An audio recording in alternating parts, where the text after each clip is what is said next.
Good morning and a very happy Sunday to you. Taking a live look outside right now from our 9 News headquarters. Looking kind of gloomy out there. We are in for just a gloomy Sunday. Our Memorial Day weekend got off to a stormy start. Take a look at this. An evening of gray skies and lightning out over the metro area. The system is bringing more than just rain to parts of Colorado. Areas south of Denver like Elizabeth, they saw some rain and a decent amount of hail. This video was taken from Legacy Circle in Elizabeth, where look at that. You can see it even started to pile up along the road.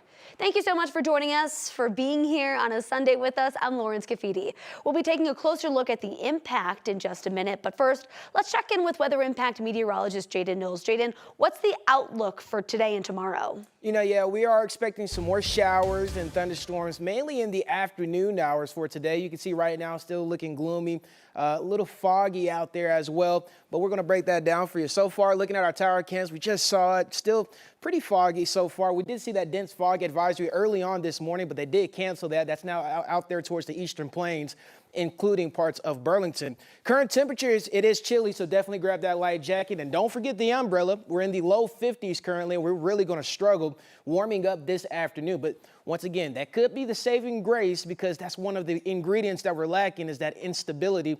All that means is we need to have warmer temperatures, but we still have that chance for severe weather. We're going to talk about it in our full forecast. Current temperatures, the low 50s over towards the eastern plains, 40s and 50s in the high country currently. Live radar, not much going on. The gray box, that's the dense fog advisory, including Burlington, as I mentioned, and there in the metro, not much going on. There's the remains of that storm system that woke everyone up last night. It's currently moving through parts of Kansas and Oklahoma. In our full forecast, we're going to talk about the details and the timing of when you can see storms in your area. Lauren? Thank you so much, Jaden. Once yesterday's rain started, it was quickly followed up by pelting hail in parts of Castle Rock. We even saw some minor flooding. Some people risked driving through it to make it to safety under a gas station awning. We're trying to hide out from the hail. I was just coming down from work. I'm in new home sales, and the hail was coming down so bad that I just pulled under here for some protection. So we were trying to get to a graduation party, and I could not see. I was like, it's gonna break my windshield, it's gonna dent my car. So we were trying to get to the closest gas station. That's how we ended up here. Weather Impact team will be keeping a very close eye on this storm system. You can find more coverage online on 9news.com or the 9 News app. It's free to download in the Apple and Google Play stores. Right now, 6 people are in the hospital after a late-night shooting in Colorado Springs. It happened just after 11 along Potter Drive near Palmer Park Boulevard.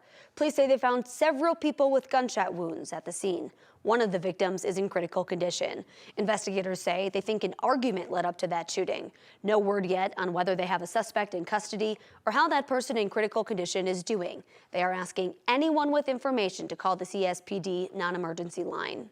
This morning, we're working to learn more about a crash with a pedestrian in downtown Denver. It happened around 7 last evening at South Logan Street and Louisiana Avenue. That's near Platt Park. Police say one person was taken to the hospital, but we don't know what their condition is this morning. We are reaching out to DPD for any new information, and as soon as we get that info, we'll bring it to you. New details released about a former school psychologist accused of sexually assaulting a child. Jeffco Public Schools sent a letter to parents this week saying drugs were found on him when he was arrested. That's according to our news partners at the Denver Gazette. 38-year-old James Michael Chevrier was arrested earlier this month on a few charges: sexual assault on a child under 15 and soliciting for child prostitution. He had been serving as a psychologist for Green Mountain High School and Bear Creek High School. While his arrest affidavit is currently sealed, the district said he's in the Jefferson County Jail on a $250,000 cash bond. His preliminary hearing is set for June 11th. A Texas man could spend the rest of his life in prison after a traffic stop on I-70 led to a human trafficking bust. Kenneth Noel was sentenced to 36 years to life. Back in 2020, a state trooper pulled him over and found 2 14-year-olds in that car. The teens were posing as adults. One said Noel assaulted her the night before. They were headed to Nevada to work as strippers. Prosecutors say Noel was running a trafficking ring with victims advertised online nationwide. Today marks 3 years since the Uvalde school shooting in Texas. A vigil was held at Robb Elementary School where empty desks with pictures of students were set up to remember the victims of that tragedy. Families and community members gathered to lay flowers, walk, and protest that horrific shooting. 19 children and 2 teachers were shot and killed during that attack. Today also marks 5 years since the tragic death of George Floyd. Events have been happening all weekend in Minneapolis, Minnesota to mark the occasion. Yesterday, people came together for a Rise and Remember festival at the same spot where Floyd was killed. The messages being shared were all filled with hope. Also in attendance was a former NBA player, Antonio Davis. He helps lead organizations dedicated to players and their families.